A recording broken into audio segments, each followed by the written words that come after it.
Bonjour à toutes et tous, j'espère que vous allez bien. Je suis ravie de vous retrouver aujourd'hui ici. Je vais vous partager un échange que j'ai eu au sujet de l'ancrage. Qu'est-ce que l'ancrage? Quels sont les intérêts à être ancré et comment faire pour s'ancrer? Donc avec mes différents outils qui sont la naturopathie, le Kundalini Yoga et les huiles essentielles d'Otera que j'utilise depuis un certain temps. J'espère que cela va vous intéresser, va vous apporter de l'aide, du soutien peut-être. Donc si c'est le cas, n'hésitez pas à vous abonner à la chaîne. En général, je partage plus des méditations et des exercices de yoga Kundalini et quelques astuces de naturopathie aussi. C'est assez varié. Donc abonnez-vous à la chaîne, likez la vidéo, laissez des commentaires. Je suis toujours ravie de vous lire. Et je vous mets sous cette vidéo donc mon adresse mail si vous voulez avoir des infos plus particulières sur les huiles essentielles et les compléments alimentaires dont je parle dans cet échange. Envoyez-moi un message et aussi je vous mets le lien du groupe WhatsApp si vous voulez participer aux cours en ligne que je propose, des cours de Kundalini Yoga. Voilà, je vous souhaite une bonne écoute et je vous dis à très bientôt, Satnam.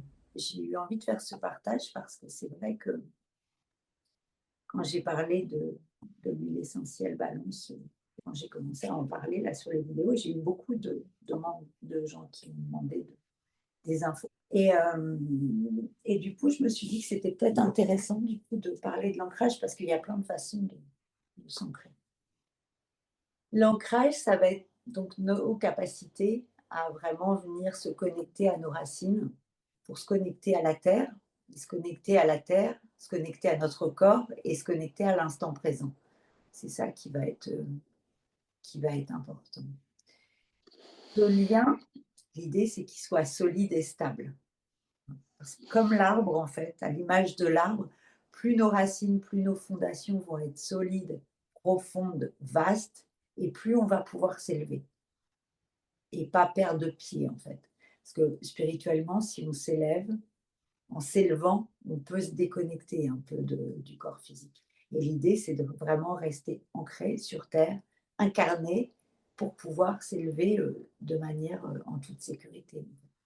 Notre ancrage, il est lié à notre premier chakra, au chakra racine, donc hein, comme son nom l'indique. Et ce chakra racine, il correspond au corps physique. C'est vraiment, il est représenté par le corps physique. Donc notre fondement. Donc d'où l'importance, ancré, présent dans son corps, dans le moment présent et dans la vie concrète, la vie de tous les jours. Important. Donc cet ancrage, il est important donc sur différents points. Donc tout d'abord pour notre stabilité intérieure, parce que c'est un point d'équilibre. Quand on est bien ancré, on va être moins vulnérable, moins sensible aux influences extérieures, moins en proie à des vagues émotionnelles excessives ou non, hein, suivant nos vies. Et ça va nous aider à rester centrés, à rester dans notre axe. Et surtout dans les périodes, quand on traverse des périodes soit de stress important ou soit des périodes de changement. Parce qu'on sait que les changements, ils vont engendrer du stress de toute manière, que ce soit un déménagement, un changement de travail, un changement, quels que soient les changements, ça engendre du stress. Et donc quand on va être stressé, on va avoir plus tendance à partir dans le mental. Donc le fait d'être ancré, ça va vraiment apporter de la stabilité et ça va aider à rester dans l'axe, à rester centré et à pas se disperser. Donc la deuxième chose, ça va être la connexion à la réalité parce que sans ancrage, on peut vite partir dans le mental et il y a des personnes qui sont particulièrement pas ancrées. Depuis que je donne des cours de yoga, j'en vois, il y en a, ils marchent à 15 centimètres au-dessus de la terre, quoi. Ils sont là, on a l'impression qu'ils sont en suspension, ils ne sont pas du tout ancrés dans le sol. Donc ces techniques d'ancrage vont permettre, en fait, enfin, vont forcer un peu le fait de se ramener à la terre et de vivre, de s'incarner, quoi, de vivre, de pouvoir vivre une vie, «normale» entre guillemets. Oui, de ne pas être trop déconnecté du quotidien, de ses besoins et de ses responsabilités. Accès à la pleine conscience. L'ancrage, il va vous faciliter en effet, heu, d'être présent dans votre corps. Ce qu'on fait en yoga, en fait, c'est de le faire enfin, c'est de plus on va être ancré et plus on va avoir accès, pareil dans notre quotidien et dans notre vie de tous les jours, de pouvoir se connecter au corps physique et de pouvoir écouter ce que le corps physique il dit. Quand on traverse, pareil, des épreuves, des choses, ou qu'on doit prendre des décisions, qu'est-ce que mon corps dit? Mon mental, il dit des choses, mais le corps, il dit des choses aussi. Et d'avoir accès à ça et surtout d'y penser et de pouvoir revenir au corps à un moment donné et de pouvoir écouter ce que le corps ce qu'il a à dire. Ça, c'est hyper précieux, mais c'est vrai que ça prend du temps. Parce que déjà, dans des moments où on va être en méditation, où on va faire du yoga, là, on va être complètement attentif au message du corps. Mais dans la vie de tous les jours, moins, parce qu'on est pris par le rythme, par le flow, et souvent on oublie de s'arrêter sur le corps et de mettre l'attention sur les sensations physiques. D'être ancré, ça va nous permettre de canaliser l'énergie aussi. Votre énergie vitale, elle circule plus facilement, hein. On sait que si tous vos chakras sont bien alignés, ça permet que l'énergie, elle circule de bas en haut, mais de manière équilibrée et de pouvoir profiter de toute cette énergie-là à différents niveaux. Et puis, ça évite aussi, comme je disais tout à l'heure, de partir trop, si on a une pratique spirituelle, de partir trop haut et de se déconnecter de la réalité. Et puis, l'image de l'arbre, en effet, paradoxalement, plus on va être ancré et plus on va pouvoir s'élever en sécurité. Et plus on va pouvoir aller toucher d'autres dimensions, aller voir, voyager en étant complètement en sécurité dans notre corps physique. Ça, c'est pour l'étape d'après. Mais bon, peut-être que certaines d'entre vous sont là déjà, font des petits voyages. Donc, en fait, le fait d'être ancré, ça va permettre d'être toujours en contact, de rester en contact entre le corps, la tête et le cœur, en fait, hein. Vraiment que ces 3 axes-là soient alignés et qu'on puisse prendre des décisions et heu et vivre à partir de ces 3 étages, en fait, simultanément. Donc, qu'est-ce qu'on peut mettre en place pour, se connecter au quotidien? En fait, il y a différentes pratiques. Alors après, tout dépend d'où on part. Si, vous êtes, comme moi, il y a, 15 ans, voire 18, 16, c'est-à-dire avec la tête d'un côté et le corps de l'autre, vous n'allez pas commencer par faire de la méditation directement. Enfin, en tous les cas, si l'idée, c'est de s'ancrer. Donc tous les travaux manuels vont être super intéressants. Donc le jardinage, le travail avec la terre, le modelage, tout ça, ça va aider à ancrer parce qu'on va être en contact des sensations physiques, le travail avec les mains, mais aussi, ça peut être de la couture, de la cuisine, tout ce qui va nous demander une qualité de présence, en fait. Donc tout ça, ça va être des choses qui vont être intéressantes pour ancrer et revenir dans le corps. Marcher pieds nus. Donc, mais sur toutes les alors en naturopathie, on parle de marcher pieds nus dans la rosée du matin. Donc ça, c'est vraiment une technique qui va vous revitaliser, qui va apporter de l'énergie en plus. Mais pour l'ancrage, j'ai envie de dire, marcher pieds nus tout le temps et partout. Parce que moins les surfaces vont être lisses et plus ça va vous demander de l'attention et plus vous allez sentir le sol sous vos pieds. Donc, s'exercer, pas tout le temps, c'est fatigant, mais surtout quand on n'est pas habitué, le pied, il est hypersensible, la plante des pieds, elle va être hypersensible, mais de marcher même, dans la forêt, dans la nature, vraiment le plus possible, pieds nus. Ça va favoriser l'ancrage et s'ancrer aussi avec le toucher. Vraiment, mais en fait, c'est mettre de la conscience et de la présence dans tout ce que vous allez faire. Donc, le toucher dans la cuisine, si vous faites de la pâtisserie, enfin tout ce que vous allez faire quand vous allez caresser votre mari, mettre de la présence, enfin vraiment ressentir, mettre une attention particulière. la respiration, bien entendu. Et, tout, à chaque fois que vous allez rentrer en contact avec votre environnement, en fait. Hein, si vous faites une balade en nature ou vous allez marcher sur le bord de l'océan, heu, même si c'est pas tout le long de votre promenade, mais essayez d'avoir des moments de connexion, profonde. Vraiment de ressentir, oui, de ressentir tous les éléments autour de vous, enfin, tout ce qui va être en lien avec vos sensations. Donc ça, c'est pour, voilà, c'est abordé. Tout le monde peut le faire tout le temps. Après, heu, donc ce chakra racine, qui est le fondement de l'ancrage, heu, c'est celui qui est le plus dense, hein. Le chakra, c'est le premier chakra, donc il a une énergie un peu dense, un peu lourde. Il est connecté à la matière, donc à votre corps physique. Ce chakra gouverne donc la survie, la stabilité, le rapport à la terre, notre incarnation, telle qu'on est là dans cette vie-là, incarnée. Donc, comme ce chakra racine, il est en lien avec le corps physique, une chose essentielle va être de prendre soin de votre corps physique. Donc de faire attention à l'alimentation, au mouvement, enfin tout ce que je peux vous dire en naturopathie. Hem Donc, au niveau physique, le premier chakra, il est relié aux jambes, aux pieds, au bas du corps, en fait, hein. Tous les organes d'élimination et toutes les structures solides, c'est-à-dire les os, les dents, les ongles et on dit que l'émotion qui va bloquer le premier chakra, c'est la peur et en fait, ça fait sens parce que le premier chakra, il est relié au surrénal. Et les surrénales, c'est elles qui produisent les hormones du stress, donc la fuite ou le combat, l'adrénaline, le cortisol. Donc, ça fait sens que qu'il soit bloqué par la peur, en fait.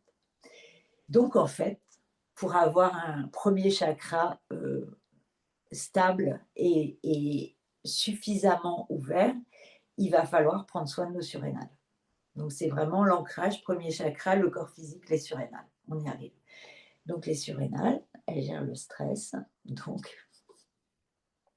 Donc on va commencer tout d'abord par donc soutenir les surrénales. Ça va être essentiel pour avoir un premier chakra et être ancré en fait. Donc par l'alimentation. Donc dans l'alimentation, les surrénales, elles ont besoin des bons acides gras, donc oméga 3, oméga 6 équilibrés. Elles ont besoin de vitamine B, parce que la vitamine B, c'est elle qui gère aussi le système nerveux. B5, B6, B12 pour la production des hormones. De vitamine C, anti-inflammatoire, antioxydante. Vitamine D3 et zinc. Donc aujourd'hui, on sait que notre alimentation ne suffit pas, hein. Surtout si on vit des stress un peu conséquents. Et, et puis même, tant bien même si on a une vie hyper tranquille et qu'on a zéro stress, ce qui est très rare, on va dire que l'alimentation d'aujourd'hui ne va pas suffire. Donc il va falloir, se supplémenter, pas continuellement, mais à des périodes de vie et en tous les cas, quand on passe des périodes difficiles, c'est sûr qu'il va falloir se supplémenter. Il va falloir, veiller à réduire le stress dans la mesure du possible. C'est assez intéressant. En fait, pour équilibrer, c'est chaque jour de faire une action ou une activité qui nous produit de la joie, quoi, qui nous fait kiffer. Se faire un kiff par jour, quoi. Vraiment pour équilibrer tout ce poids, mais vraiment faire une action, une activité, je sais pas quoi, un truc qui vous fait kiffer, quoi. Donc, mettre une musique qui vous fait du bien, qui vous met en joie, danser, chanter, aller marcher dans la nature, cuisiner un super plat dont vous avez envie. Un kiff quoi, suivant chacune, chacun. Ça, c'est facile aussi. Mais ça non, c'est facile, mais à la fois, il faut réfléchir aussi et poser l'attention à parce qu'on sait en général très bien souligner ce qui nous fait pas kiffer, mais ce qui fait kiffer, des fois, c'est moins évident. Donc, réduire le stress, donc la relaxation, donc prendre des temps de pause, Donc voilà, je vous en parle assez. Méditer, la respiration consciente, donc le contact avec la nature, les promenades en nature, parce que la nature, elle va vraiment vous nettoyer de toutes vos énergies négatives. Elle va vraiment de se balader, dans la nature, oui, ça c'est un vrai nettoyage et puis en plus, on est connecté aux éléments, donc en plus, on prend d'énergie positive, donc ça, c'est vraiment puissant. Se mettre à la lumière du soleil, enfin, au moins la lumière du jour, en tous les cas, minimum 20 minutes par jour, mais c'est vraiment minimum, hein. Alors, le meilleur moment, c'est le matin parce que là, il y a plus d'énergie, hein, vous allez prendre plus d'énergie. Mais bon, après, on fait ce qu'on peut. Mais vraiment prendre du temps à l'extérieur et avoir un sommeil de qualité, réparateur, parce que si vous manquez de sommeil, les surrénales, elles vont être obligées de produire plus de cortisol pour vous tenir éveillé la journée. Donc, ben, c'est le serpent qui se mord la queue, quoi. Donc, il faut vraiment veiller à avoir un sommeil qualitatif. Si, l'eau d'abord, l'hydrologie, donc la douche écossaise et plus particulièrement sur la zone des reins, de l'eau froide et relancer, ouais, pour les activer. Donc ça, si vous pouvez le faire, c'est génial. Heu et par contre, tout au long de la journée, surtout l'hiver, vous pouvez surtout en pratiquant le Kundalini, vous pouvez faudra éviter d'avoir froid au niveau des reins. Donc n'hésitez pas, si vous avez froid dans cette zone, à mettre une écharpe autour de les yogis Kundalini, on a toujours, enfin surtout dans les festivals et tous les moments où on pratique beaucoup, toujours une étole, autour des reins pour vraiment garder cette zone-là au chaud. Après par le massage, donc avec les poings, ou venez frictionner les surrénales, là, au niveau des reins, vraiment. Alors, si vraiment vous vous sentez fatigué et que vous sentez qu'elle fonctionne au ralenti, vous pouvez utiliser l'épinette noire, elle vient relancer les surrénales. L'huile essentielle de cèdre, elle va apporter du calme, de la protection et elle aide aussi à l'enracinement, hein. Le patchouli, c'est une huile d'ancrage aussi très puissante, qui ramène à la terre et qui va apaiser le mental. Et le clou de girofle, intéressant, qui va aider à libérer les blocages du chakra racine. Donc ça, très intéressant aussi. Donc bien entendu, quand je vous parle des huiles, je vous parle des huiles doTERRA. Même si le cèdre de l'Atlas, j'utilise depuis longtemps, donc je l'ai utilisé hors doTERRA. Mais toutes ces infos-là, je les ai pris vraiment sur le guide doTERRA. Donc, comme vous le savez, j'utilise de plus en plus les huiles essentielles, mais surtout, ce qui est important et ce qui m'intéresse avec les huiles essentielles doTERRA, c'est leur pouvoir énergétique. Là, ce qui est intéressant avec les huiles essentielles doTERRA, c'est qu'elles ont vraiment une vibration, hein, enfin, énergétiquement, elles sont vraiment très, très, très, très puissantes. Et donc, les vertus énergétiques, ça veut dire qu'elles vont travailler et sur le corps physique, mais sur le corps émotionnel et dans les corps subtils, en fait. Donc, elles vont vraiment venir agir à différents niveaux. Donc, c'est une femme qui a écrit un livre sur l'aromathérapie et elle dit que le sens olfactif est le premier de nos sens qui soit stimulé par l'aromathérapie. D'ailleurs, l'odorat, c'est le sens qui est lié au premier chakra. Et c'est de loin le plus puissant de tous nos sens, même si son influence reste encore sous-estimée. L'influence des odeurs n'est pas toujours consciente, mais elle reste primordiale. Le nez, organe du sens de l'odorat, symbolise dans toutes les traditions la clairvoyance et la perspicacité intuitive. C'est l'organe du flair, au sens propre comme au sens figuré. C'est celui qui nous fait dire que nous avons eu du nez ou pas. Contrairement aux autres sens, l'odorat est le seul qui soit en liaison directe avec le cerveau. Elle intègre directement, pourquoi elle les odeurs intègrent directement le système limbique qui est le siège de toutes nos émotions et de nos mémoires et qui commande aussi de nombreuses fonctions physiologiques. Ainsi, il existe un lien direct entre les senteurs de notre environnement olfactif et notre disposition physiologique et émotionnelle du moment. Quand on, quand on en olfaction, enfin quand on travaille avec les huiles essentielles et qu'on les respire, en fait, l'odeur, elle passe directement là par le nez et elle va directement au cerveau limbique. Sans le néocortex, il n'intervient pas en fait. Le mental n'intervient pas. Ça va directement au cerveau limbique qui traite les émotions et les mémoires.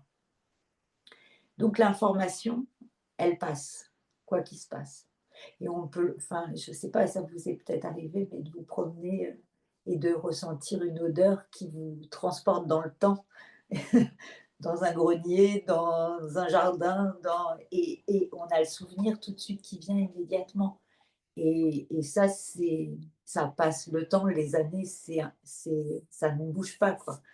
Donc les odeurs ont vraiment un pouvoir immense. Mais ça, donc les huiles essentielles d'ancrage, donc chez doTERRA, l'huile essentielle de balance, je pense que j'en ai parlé à tout le monde ici. Après, il y a un kit yoga, parce que dans le fait de revenir au corps, donc il y a une synergie donc, qui aide à revenir dans le corps et qui vient nous aider à nous connecter à notre sagesse intérieure. Donc cet espace qu'on a à l'intérieur de nous, où tout est calme, où tout est paisible, parce qu'on a tous cet espace-là à l'intérieur de nous. Seulement, on n'y a pas toujours accès. C'est comme l'océan, au fond de l'océan, c'est toujours calme, même s'il y a de la tempête et même si on voit des vagues en surface, etc.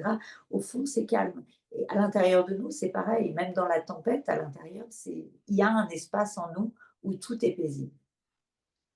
Il faut pouvoir le trouver, surtout dans la tempête.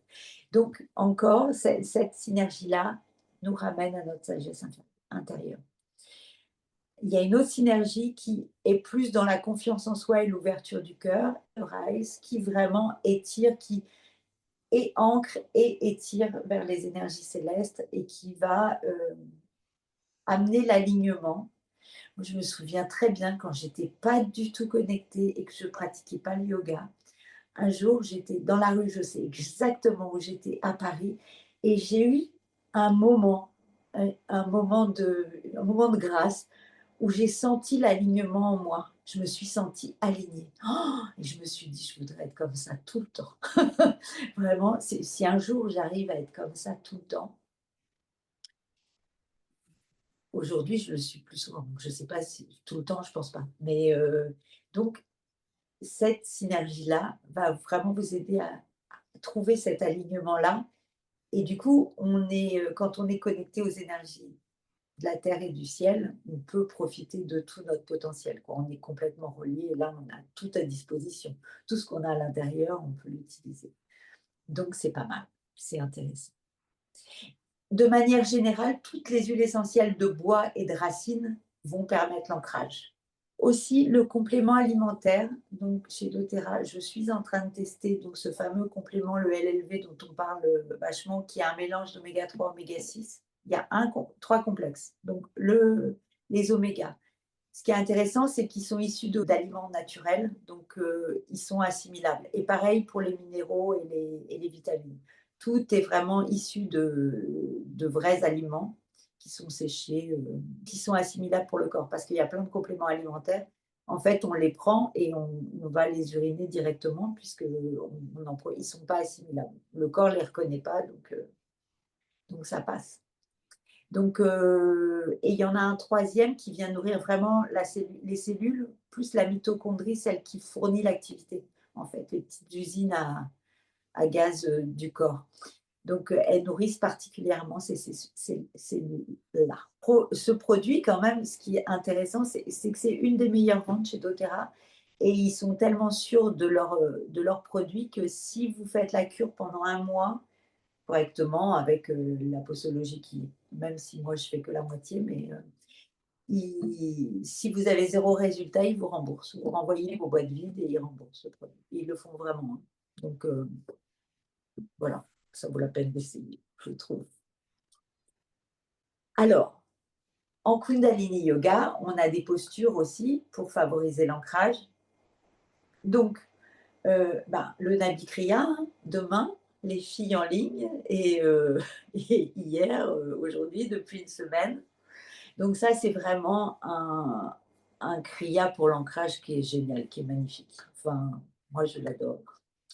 Il est sur la chaîne YouTube, Donc, vous pouvez le faire. Il est version courte et il est version 3/4. Donc, voilà, si, vous verrez, on va faire demain. Et si ça vous fait kiffer, vous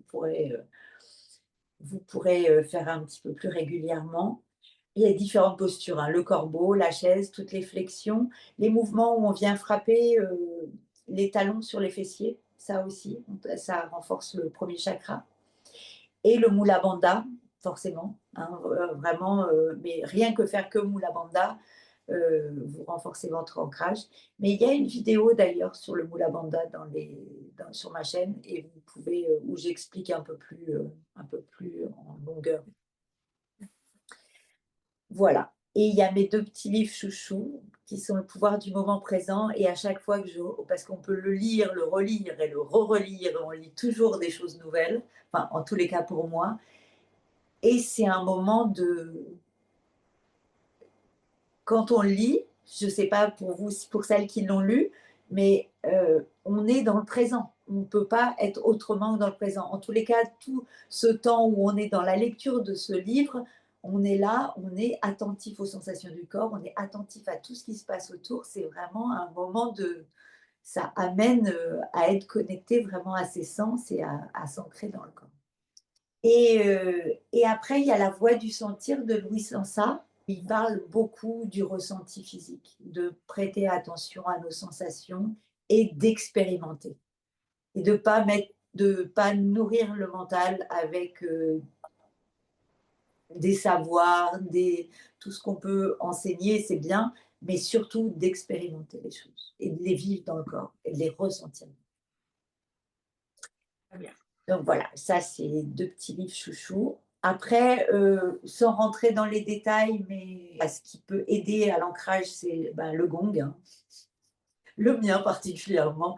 Les gongs symphoniques, vraiment, alors lui, il plante dans la terre. Et en lithothérapie, vous avez toutes les pierres rouges et toutes les pierres foncées, elles vont travailler sur l'ancrage, du rouge au noir, en fait. De faire des mandalas, ça va aussi aider à se rassembler, à revenir dans le cœur, revenir dans son centre. Donc la création de mandalas, même le coloriage de mandalas, ça va être intéressant. Et les visualisations telles qu'on a fait là, vraiment de ressentir les racines, de s'ancrer, de rentrer à l'intérieur, l'arbre et tout. Ça marche aussi très bien. Et ça, on peut le faire assez facilement aussi. Donc voilà tous les petits outils que j'ai rassemblés. Ouais, pour technique d'ancrage, que ça soit autour de la naturopathie, du kundalini, des huiles, enfin tous mes petits outils du moment.